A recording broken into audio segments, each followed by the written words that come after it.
Boa noite, pessoal. Muito obrigada pela presença de vocês e bem-vindos e bem-vindas ao nosso seminário de 70 anos de televisão no Brasil, Ética e Estética na Ficção, que hoje faz o nosso último dia de encontro, né? Vamos ter dois encontros, na verdade, dois eventos, um agora e outra mesa às 7 horas da noite, encerrando o evento. O evento é fruto de uma parceria de 2 grupos de pesquisa, Narrativas da Vida Moderna na Cultura Midiática e Laboratório de Antropologia do Consumo, e contou com a colaboração das mesas e na mediação, na seleção e na mediação de recém-doutores e doutorandos do PPG-Com da PUC-Rio. Enfim, agora nós agradecemos muito a professora Veneza Roncini, da Universidade de Santa Maria, né, uma referência em telenovela, no estudos da narrativa de telenovela, da recepção de telenovela, que tem um trabalho fundamental, na verdade, que é a crença no mérito e a desigualdade, a recepção da telenovela no horário nobre, para discutir o assunto classes sociais na telenovela com a nossa recém-doutora pelo programa, Mariana Dias. Boa noite a todos. Mariana e Veneza, muito obrigada pela colaboração de vocês. Bruninha, quer falar alguma coisa? Não, só agradecer, reforçar o agradecimento. Quando a gente estava pesquisando para elaborar esse seminário, surgiu o assunto de desigualdade e tudo mais, aí a gente foi pesquisar, né? E aí eu me deparei com o livro da Veneza, a Tatiana já tinha mencionado, né? Tatiana já tinha mencionado, e aí eu fui ler. E eu estou encantada com esse trabalho, é muito interessante mesmo. Acho que hoje a gente vai ter uma troca muito rica com base nos estudos da Veneza. Obrigada. Então, Mariana, com você. Obrigada também, primeiramente, né, por vocês terem me convidado para mediar essa mesa. Eu gostei muito também já da oportunidade de poder conversar com a Veneza. E vocês apresentaram ela tão bem que eu acho que para poder ter mais tempo para ela poder falar, vou pular um pouquinho essa parte da apresentação. E vou direto às perguntas, porque a gente pode ter a oportunidade de conversar. E aí a gente pensou um pouquinho o que poderia ser interessante para trazer para essa mesa. E aí a gente chegou à conclusão de 3 questões que poderiam ser legais, que são elas. Falar um pouquinho sobre a importância do uso do conceito de classe nos estudos de recepção midiática e sobre a importância dos estudos da recepção midiática na área da comunicação. Ela também falar um pouquinho sobre o livro Crença no Mérito e a Desigualdade, que é uma obra referência, como a Tati e a Bruno citaram, que analisa a recepção e a construção, né, de imaginários das classes sociais nas telenovelas, e fala um pouquinho também como que ela aprofunda esses conceitos segundo a teoria da reprodução de Bourdieu. E falar um pouco sobre os métodos, as questões metodológicas, né? Quais os métodos que ela usa para os estudos dela, né? E se tem algum ponto crítico que ela gostaria de apontar no uso dessas ferramentas. E também se ela poderia dar algumas dicas para quem quer também enveredar nessa área de pesquisa de recepção. E com a palavra Veneza, né? Para a gente poder não se estender mais. E aí, no final, a gente vai abrir um pouco para perguntas. Eu vou pedir para o pessoal passar as perguntas pelo chat, tá? Para poder a gente sistematizar um pouco essa parte. E aí, o Valmir também vai deixar aqui no chat do Departamento de Comunicação e do programa, né, da pós-graduação, para vocês poderem acessar a palestra depois.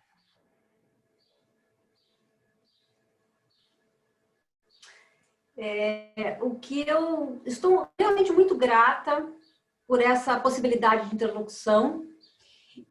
Me chamou muito a atenção o preparo da Mariana com as perguntas. E eu acho que esse cuidado da Mariana traduz bem o que é essa instituição PUC-Rio. O fato da Mariana dizer que temos uma palestra, me lembrei do Richard Sennett, quando ele diz que um pouco de formalidade é bom para a civilização. É claro que teremos uma conversa, não é? Mas eu vi que essa organização desse seminário, desse webinário, ou seja, super interessante também para a gente pensar, não é? As questões do privado e do público. E a forma como ele está organizado me faz ter esperança sobre isso que nós precisamos defender, que é o público, e não só o privado. Porque essa linguagem do privado e do afeto, ela é muito importante, entretanto, ela adentra em aspectos chaves que nós também precisamos reservar e preservar, que é o espaço público, que é o espaço do debate e que é o espaço da discussão. Então, eu estou muito grata realmente por o modo de organização de vocês, pelo modo como vocês organizaram esse diálogo, não é? De ideias. E penso que também vocês me proporcionaram um revisar de todos os meus projetos de pesquisa, porque ao falar na criança no mérito, eu precisei retornar bastante ao que eu fazia antes e o que eu estou fazendo agora. Até como forma de pensar, será que a criança no mérito tem alguma contribuição?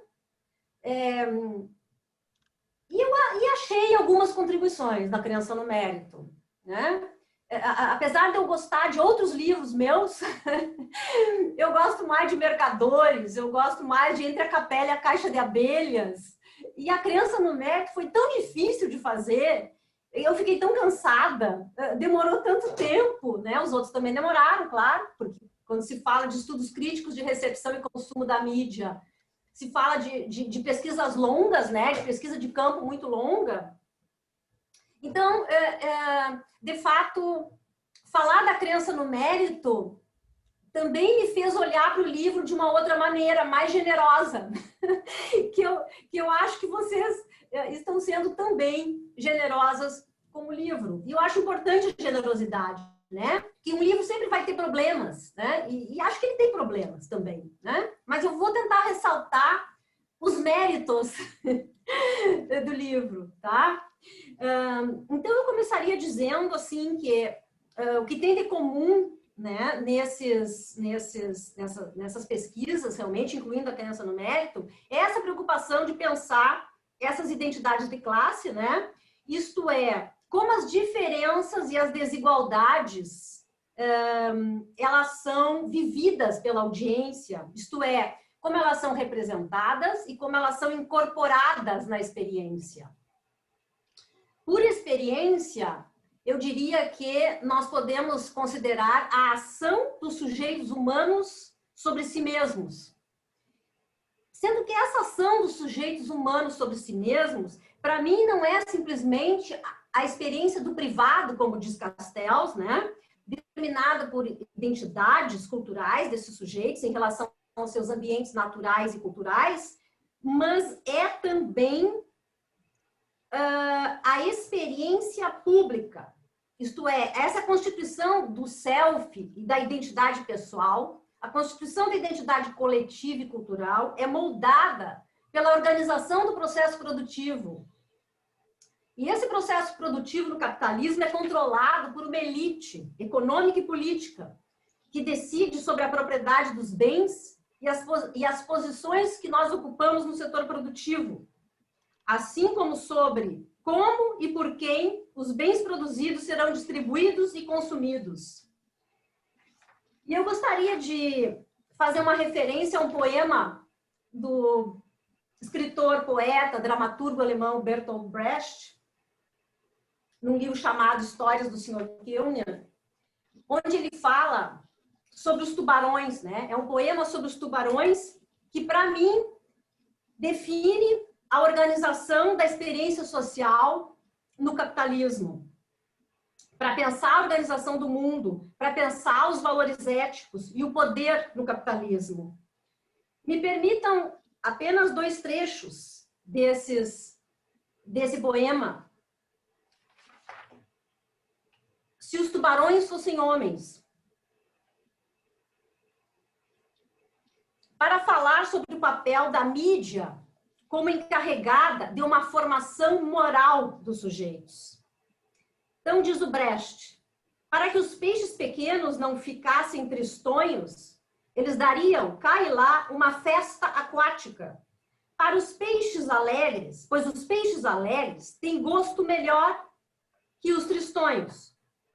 Naturalmente, também haveria escolas. E nessas escolas, os peixes pequenos aprenderiam a nadar para a garganta dos tubarões. No capitalismo, os peixes, com auxílio de todas as instituições, seja da escola, seja da família, seja da mídia. E essa predileção pelos peixes pequenos nas minhas pesquisas, não é? Quem são esses peixes pequenos? Não é exatamente esse pessimismo do Brecht, desse poema do Brecht, porque o que eu tenho aprendido também com os peixes pequenos é que alguns deles não facilmente entram na garganta dos tubarões. Alguns deles facilmente, sempre minorias, alguns deles resistem. Alguns deles criticam a festa aquática. A gente pode dizer que a festa aquática é a mídia, é o entretenimento. É essa tentativa um pouco de nos fazer mais dóceis também, por que não? E esses peixes pequenos são os camponeses, são os trabalhadores, são as trabalhadoras, são jovens trabalhadores, são mulheres negras, brancas, heterossexuais, transgênero, de diferentes gerações, de diferentes classes, claro, de classes distintas, não é? Respondendo um pouco a Mariana, as perguntas que ela tão bem elaborou, eu diria assim, quais são as teorias que dão conta do conceito de classe? Se eu pudesse agrupar essas teorias, não é? Eu diria que nós podemos, sociologicamente, falar em dois eixos teóricos. A teoria da estrutura de classes, que diz respeito a posições e ocupações, e a teoria das formações de classe, que diz respeito a relações, alianças, conflitos entre as classes. Essa teoria da estrutura é importante nas pesquisas empíricas, porque para a gente classificar esses sujeitos empíricos dessas pesquisas de recepção e consumo, nós vamos precisar de uma sociologia ocupacional, mesmo que não haja tanto aprofundamento, né, como nas teorias sociológicas. E, por outro lado, evidentemente que a gente precisa das formações de classe, sobre as relações entre as classes, a classe alta, a classe média, a classe trabalhadora. A validade do conceito, há muita contestação sobre o uso do conceito de classe. Se diz que classe não tem validade para pensar a sociedade e a cultura. Por exemplo, o que importa é pensar o consumo, porque o consumo define as identidades. O Gilles Lipovetsky é um desses autores, não é? É o consumo que vai definir, não é a classe social. Eu acho que esse raciocínio está muito longe de ser verdadeiro, porque o consumo depende da esfera da produção e vice-versa. A produção também depende do consumo, de uma demanda do consumo. Então, sim, eu acredito que o consumo define identidades, tanto que eu estou investigando consumo. Mas, ao mesmo tempo, eu acho fundamental pensar esse consumo em relação com a esfera da produção, que nas minhas pesquisas quer dizer o trabalho, as ocupações que esses sujeitos têm. O termo classe também tem sido contestado em função, por outras áreas, nas ciências humanas e sociais, em função da desindustrialização, da despolitização dos trabalhadores, das mudanças na estrutura ocupacional, o decréscimo do trabalho assalariado.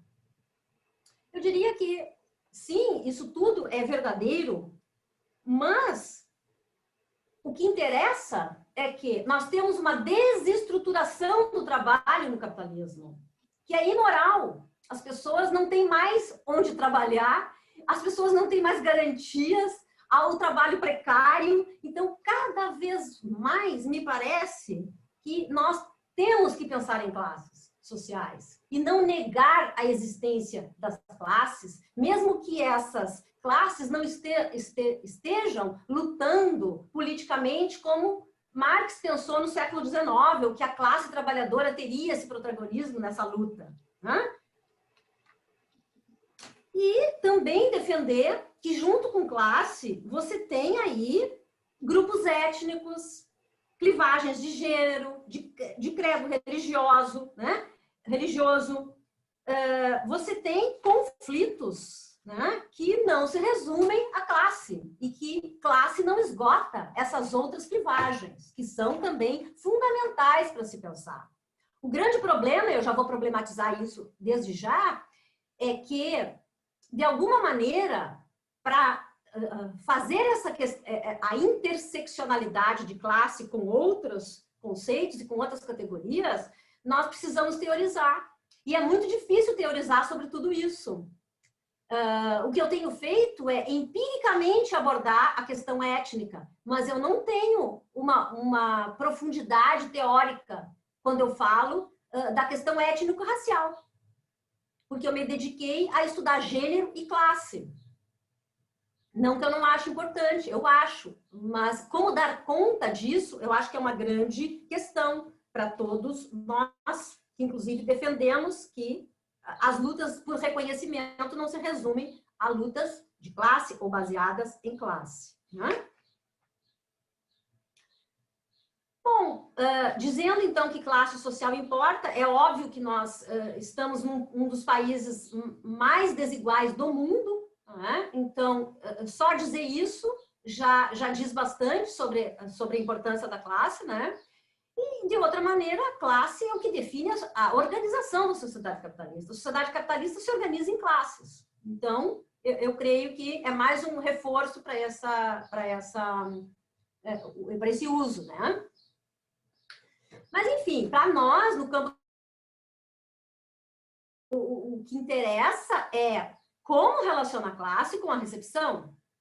E o caminho que eu tenho seguido é a formação das identidades de classe em relação com a mídia. Isto é, como as identidades de classe são transformadas em diferenças entre os indivíduos. Eu faço uma distinção entre recepção e consumo. Eu não sei se aqui seria interessante me deter nisso, né? Mas o que é fato é que em ambas as pesquisas, tanto na pesquisa de recepção quanto na pesquisa sobre o consumo, está em jogo o sentido que esses consumidores e esses receptores dão a essa interação com os meios. Uma das diferenças entre uma abordagem e outra é que a recepção examina narrativas específicas. Não precisa só telenovelas, podem ser telejornais e telenovelas, podem ser outras narrativas, mas de alguma maneira a pesquisa de recepção, ela dá conta de uma certa análise, não acho que tenha a profundidade da análise do discurso, não tenho essa pretensão, evidentemente, né? Análises pós-estruturalistas das narrativas, dos textos e dos discursos, mas de alguma maneira se aproximar dessas narrativas para entender as mediações, as leituras e as interpretações. No consumo, tem muito essa noção de fluxo, né? De fluxo midiático, para mim. O Raymond Williams falava em fluxo televisivo, eu falo em fluxo midiático de mercadores, por exemplo. E é claro que aqui o Garcia Canclini é muito importante, porque ele vai falar de tudo que significa consumo. O consumo como racionalidade econômica, o consumo como racionalidade sociopolítica interativa, como diferenciação, distinção, como integração e comunicação, como ritual, como desejos. Então, se quisermos entender o consumo, seguramente, para mim, pelo menos, uma das principais referências é o Garcia Canclini. Claro, nós temos Everardo, nós temos outros tantos pesquisadores, né, da comunicação que tratam do consumo, a ESPM é uma referência também nos estudos de consumo. Então, nós temos aí colegas, né, na PUC-Rio, inclusive, né, que estão interessados nos estudos de consumo. E eu estou fazendo essa distinção entre recepção e consumo, porque nos debates que temos tido ao longo de décadas sobre o que significa uma pesquisa e outra, eu tentei definir uma e outra. Eu vou passar rapidamente aqui por que é uma teoria crítica. do consumo ou da recepção, né? É uma teoria crítica porque, tal como na teoria crítica, os estudos críticos se definem como um esforço interdisciplinar com a preocupação de combinar métodos de pesquisa, que são derivados das ciências sociais, com uma estrutura teórica em diálogo com o marxismo, para o exame, então, das relações sociais, né? Esse diálogo diz respeito ao fato de que a cultura contribui para produzir assimetrias e desigualdades, garantindo o consenso ativo do dominado, ou, se quisermos falar de um marxismo cultural, à la Gramsci, né? E também essa preocupação com uma análise interpretativa inclusiva, uma análise da totalidade das relações sociais para entender o que é específico. Então, me parece que é importante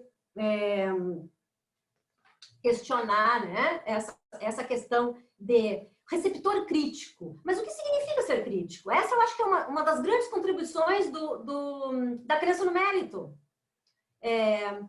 Saber o que é ser crítico, ou receptor ativo. Mas todo mundo é ativo. Ativo não quer dizer muita coisa, mas crítico quer dizer mais, né? Então, esses processos hegemônicos, né, aí estão, de fato, determinados pela mídia, determinados pelas narrativas, determinados pela produção, pelas corporações, mas essa análise cultural da recepção e do consumo, ela não está restrita a esse exercício do poder pelos setores dominantes. Tenta, então, perceber, pelo exame dos distintos modos de experimentar o tempo e o espaço, o que é ser crítico, ou minimamente crítico, ou se opor à mídia, de alguma maneira, né? Eu estou pulando coisas aqui.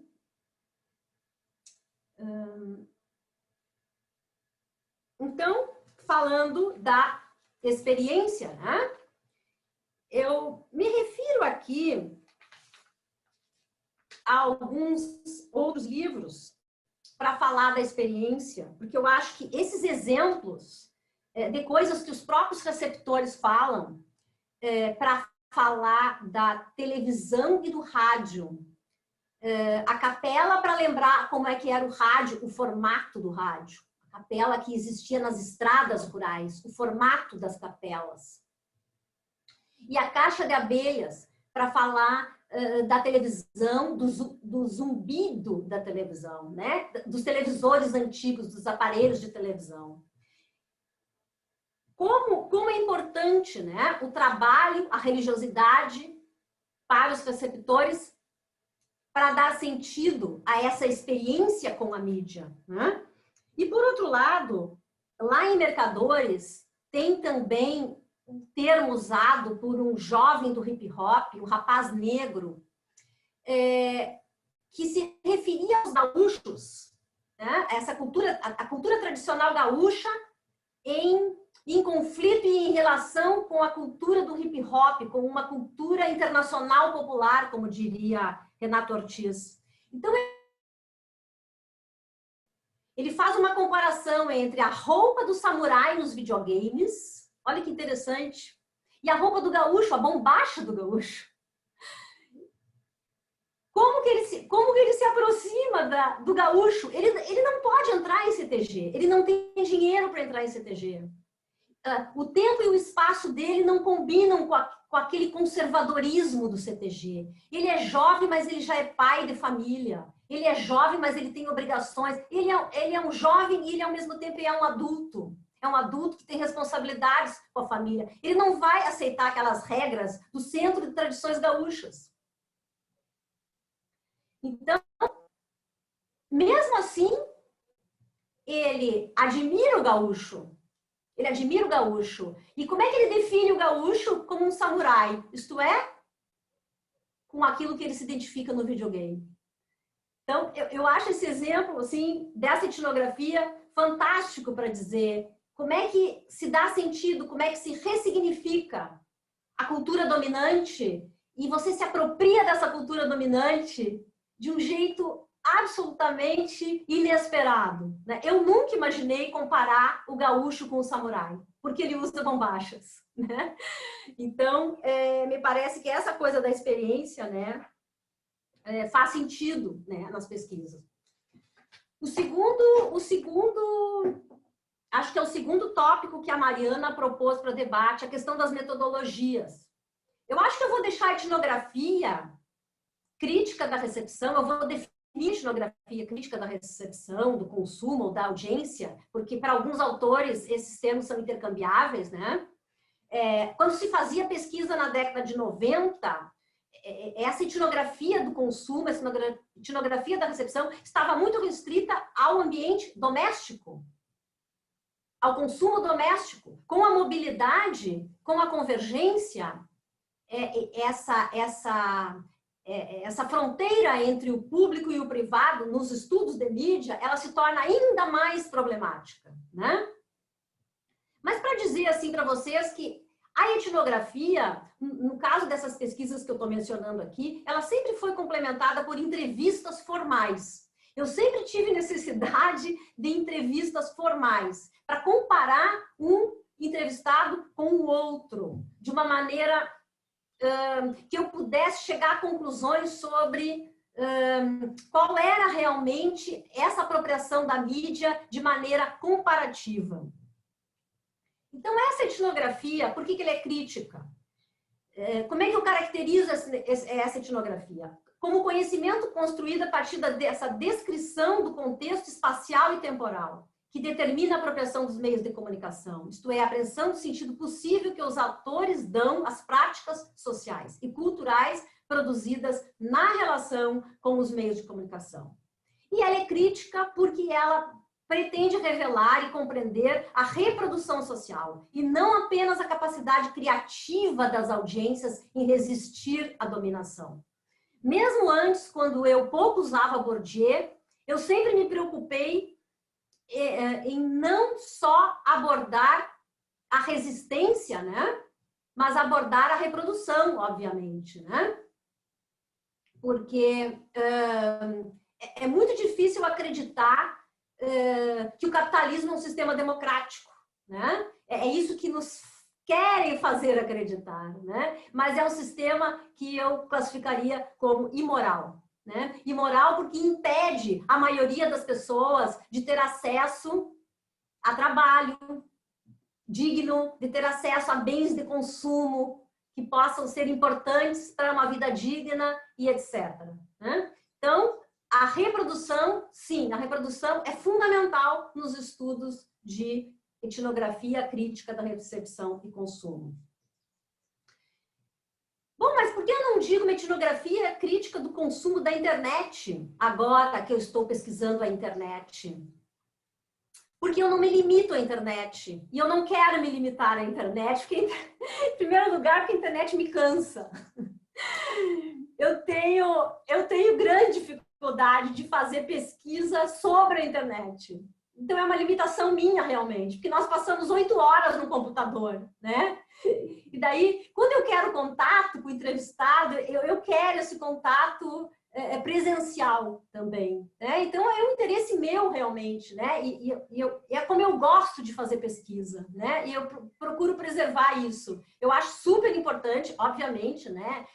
Tem vários estudos, né? Tem vários livros publicados, tem centenas de livros sobre isso, né? A Christine Heine, o Cosinetti, né? São bastante conhecidos, mas aí no Brasil também, nossos colegas, né?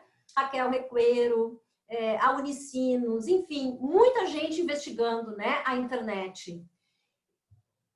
E na verdade, eu vou falar isso depois no final, eu quero investigar os usos e os não usos da mídia, porque eu acho fundamental o limite aos usos da mídia. Eu acho que nós estamos vivendo um momento onde há um grande poder, e esse poder, ele necessita, nós precisamos nos afastar desse poder. E às vezes nos afastar desse poder é um pouco pensar não só na internet, é pensar nas outras coisas que estão para além da internet. É claro que os jovens estudantes que estão fazendo doutorado, mestrado, TCC comigo, eles adoram a internet, né? Eles adoram a internet. E quando a gente pergunta para eles o que é a internet, ou o que é o celular, um me disse, o celular é uma tecnologia do afeto. É uma tecnologia do afeto. Eu achei maravilhoso, né? É a tecnologia que me permite estar perto da minha mãe. Bom, aí ele me conquistou, né?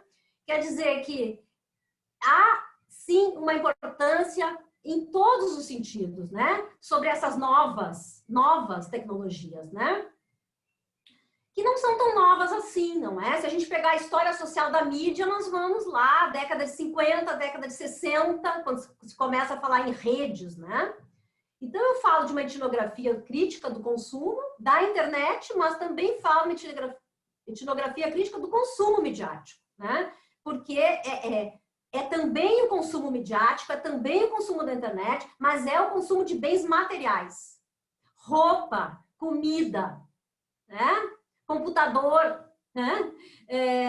Bens culturais também, né? O teatro, o livro, o passeio, o entretenimento. É essa experiência de se apropriar, né, dessas coisas todas do consumo, junto com o trabalho. Eu creio que uma outra metodologia que eu acho de grande valia para os estudos do consumo é de um discípulo de Bourdieu, chamado Bernard Lahire, que são os retratos sociológicos individuais, que são esses aspectos individuais da experiência moldados por estruturas sociais complexas, essa articulação entre indivíduo e sociedade, que é muito Norbert Elias, né? Essa interdependência entre indivíduo e sociedade. Não dá para pensar em indivíduo sem pensar em sociedade, não dá para pensar em sociedade sem indivíduos, né? Eu acho isso fantástico e acho que esse método ele permite esse acercamento, né, dessa articulação, sem perder de vista a reflexividade dos atores, que é uma coisa que não está em Bourdieu, né? O Bourdieu vê a reprodução e ele vê a inconsciência de classe, ele não vê a consciência de classe, né? Disposições também, né? Ver esses receptores, esses consumidores com disposições incorporadas, com trajetórias pessoais, familiares, escolares, profissionais. Então, essa metodologia dos retratos está baseada em entrevistas biográficas, né?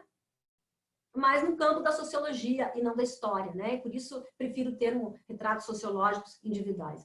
E aí chegamos à crença. Chegamos à crença, que é uma pesquisa de campo que durou de 2007 a janeiro de 2010. Que, além do Bourdieu, eu queria muito saber, retomar o modelo do encoding decoding, do Hall, que é muito criticado. Eu quis reconfigurar esse modelo para uma análise do texto e da leitura.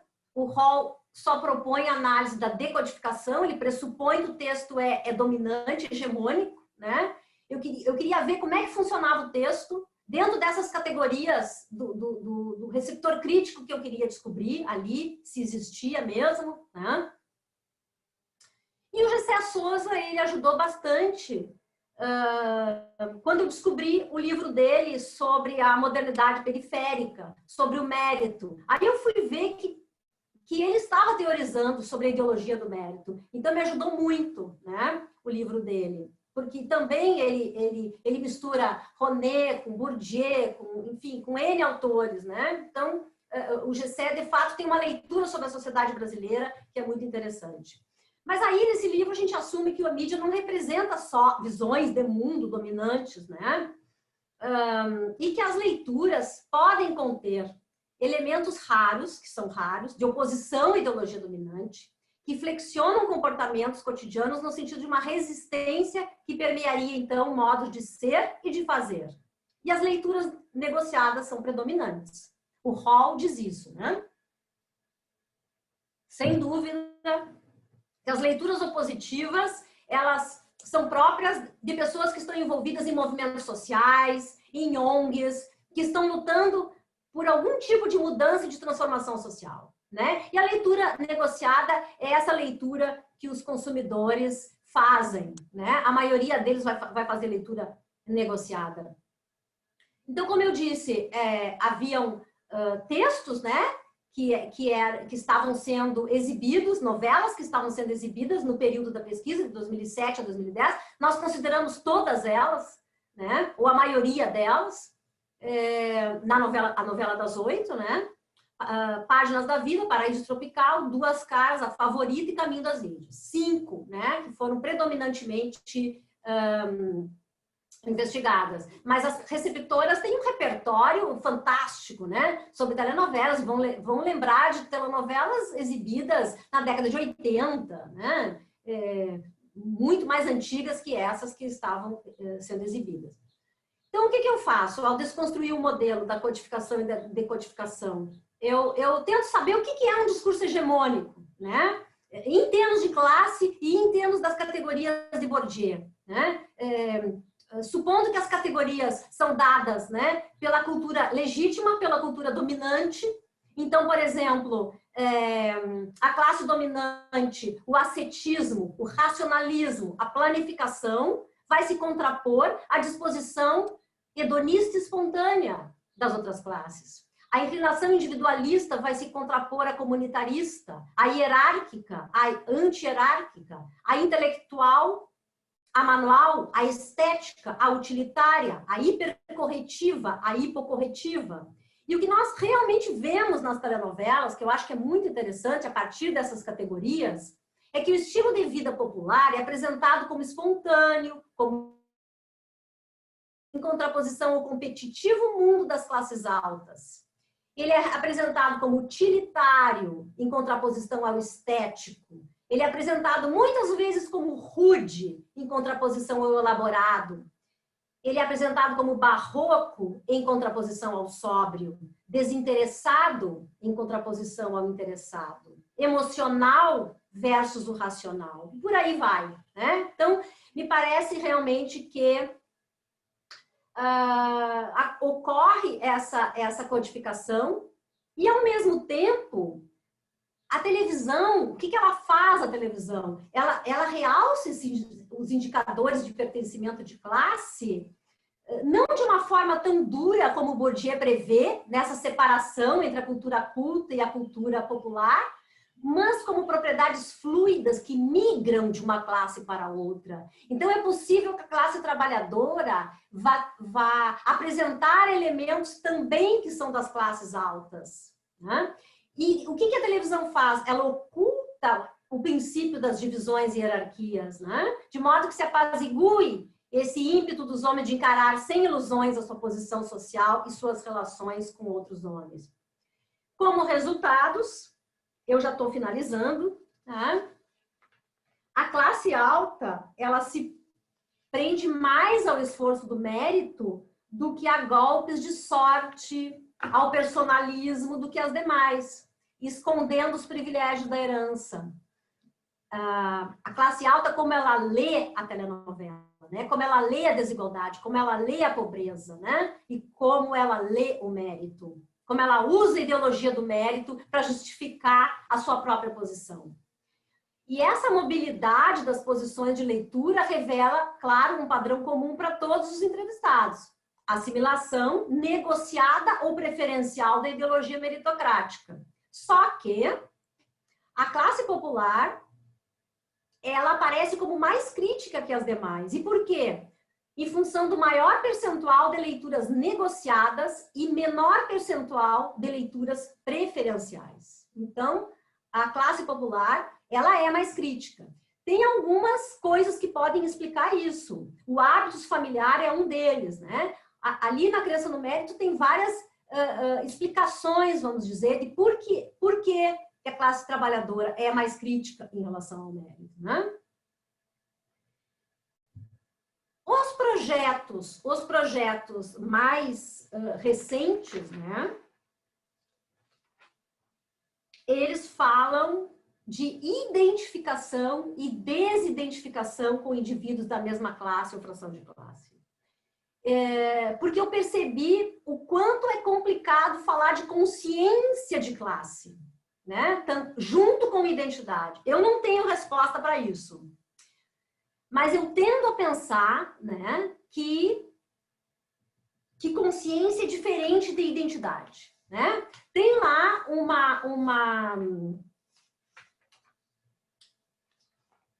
uma parte, acho que está em Mercadores, onde eu apresento essa diferença, né? Falar de consciência de classe são vários níveis para que você fale em consciência de classe. Um desses níveis é imaginar uma sociedade alternativa, um modelo alternativo para essa sociedade. Isso é muito raro, né? E me parece que justifica de várias maneiras. Eu preferi o termo identidades do que o termo consciência, né? Porque identidade é uma coisa mais ambígua. Digamos que ela inclua quem os atores são, quem eles creem que são, quem eles querem ser, isto é, quem eles desejam ser. E nesse desejar ser, e nesse querer ser, eles podem se desidentificar com a própria classe deles. É um pouco a discussão da Beverly Skaggs, dessa socióloga inglesa, que mistura pós-estruturalismo com Bourdieu e com outras teorias, que me parece muito interessante para pensar a situação das mulheres. Quando fiz esse projeto sobre identidades de classe, gênero e consumo de mídia, tem aí certas publicações, ele já está finalizado, esse projeto. Então, está lá no meu Lattes, se alguém tiver interesse, né? Mas esse projeto diz respeito a essa relação entre as telenovelas e a construção de uma feminilidade de classe. Então, tem Suelen, tem Griselda, né? Tem a mãe, tem a trabalhadora, tem a piriguete. Quer dizer, tem vários modelos aí de mulheres, né? Que fazem com que nós podemos falar de uma moderna tradição de gênero. E quando eu falo de uma moderna tradição de gênero, eu estou inspirada na discussão de Renato Ortiz sobre a moderna tradição da cultura brasileira. E essa educação sentimental pelas telenovelas, ela conjuga o conservador e o arcaico, o liberal e o moderno, nessas figuras, né, da perua de classe alta, da mulher moderna de classe alta, da batalhadora, né, de classe trabalhadora, da batalhadora também. A mulher moderna também é uma batalhadora. Então, as mulheres de classe alta vão se identificar com as trabalhadoras e muitas vezes não vão se identificar com as mulheres de classe alta porque são muito, muito fúteis, são apresentadas, né, de uma maneira muito negativa. Eu acho isso muito interessante, né?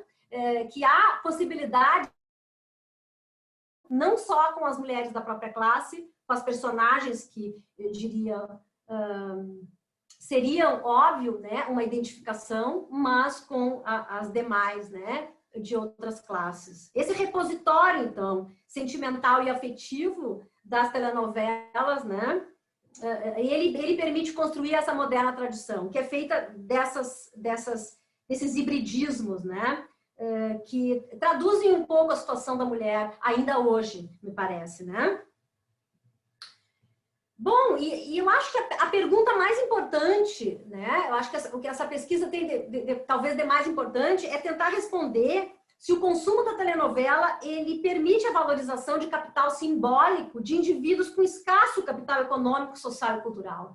Quer dizer, como é que eu atribuo valor a mim se a sociedade não atribui valor nenhum à classe trabalhadora? É um valor negativo que tem a classe trabalhadora. Começa pelo salário, eu sou avaliado negativamente porque eu tenho o pior salário, né? Eu tenho o pior trabalho. Portanto, é um valor simbólico negativo. Como é que a telenovela faz isso? Como é que a telenovela permite uma conversão de um capital cultural, midiático em capital simbólico para as mulheres da classe trabalhadora? E aí, eu acho que as receptoras da classe popular, pelo que se pôde observar nessa pesquisa, elas constituem esse capital simbólico, mas, claro, ele não é só um capital simbólico de legitimação do estilo de vida delas, né? Mas é um capital simbólico, como eu disse, negativo, que deslegitima, portanto, né, essa ambiguidade, essa contradição que existe nessa apropriação, não só na apropriação das telenovelas, como no próprio texto. Né? Com esses grupos do Obtel, esse grupo da UFSM, que eu não coordeno mais, eu sou vice-coordenadora, porque eu estou interessada agora em questões que escapam completamente as telenovelas, né? Com esse grupo, tem muitas pesquisas que eu considero assim, que são interessantes sobre a convergência, sobre a recepção na internet, sobre o consumo na internet, com comunidades de fãs, com fãs organizadas para fazer valer o casamento entre duas mulheres em uma determinada novela. Enfim, tem pesquisas muito interessantes, né? Sobre esse novo momento, né? De ver e de ler a telenovela e a própria narrativa audiovisual, a própria ficção, as séries do Netflix, né? E, entre outras coisas, né? Gente, e aí eu chego, eu acabei mesmo, tá? A minha fala com a pesquisa que eu escolhi, digamos, eu acho que para finalizar a minha carreira. E é uma pesquisa que eu pensei antes dessa eleição presidencial. E eu já estava muito preocupada com os rumos que estava tomando o meio ambiente, as questões, né, tão dramáticas da situação na Amazônia.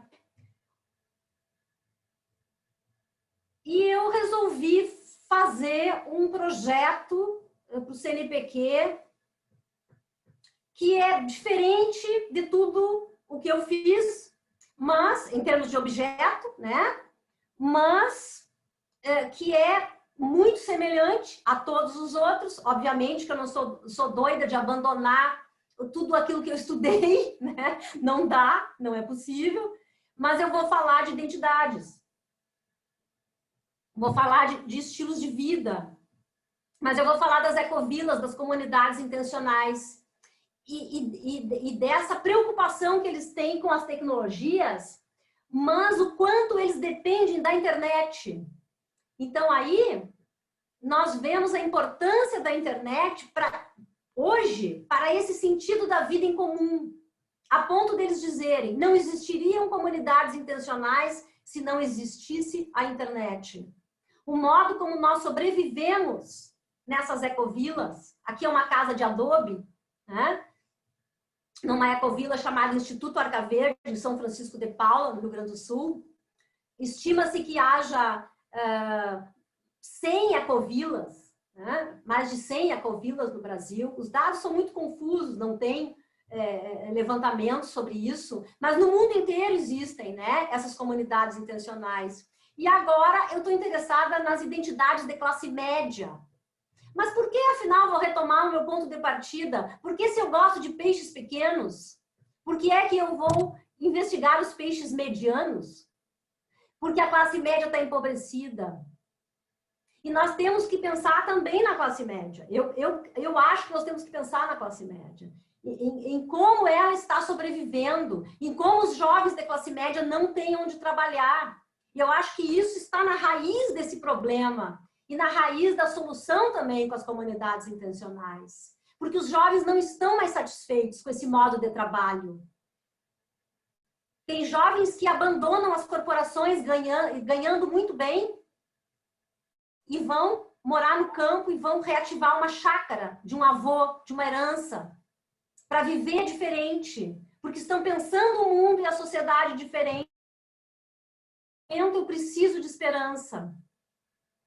E eu estou achando esperança nas comunidades intencionais. Eu não consigo mais pesquisar o que não me dá esperança.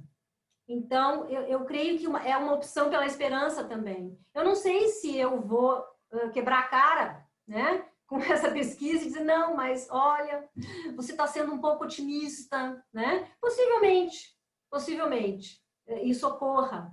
Mas, de alguma maneira, é um modo de pensar a internet, é um modo de pensar em coisas emergentes, que é a sustentabilidade, que é a ecologia, nessa nova pesquisa. Muito obrigada. Espero que a gente se veja em breve. E quem puder, então, nos vemos na mesa do Moanes. Tá bem?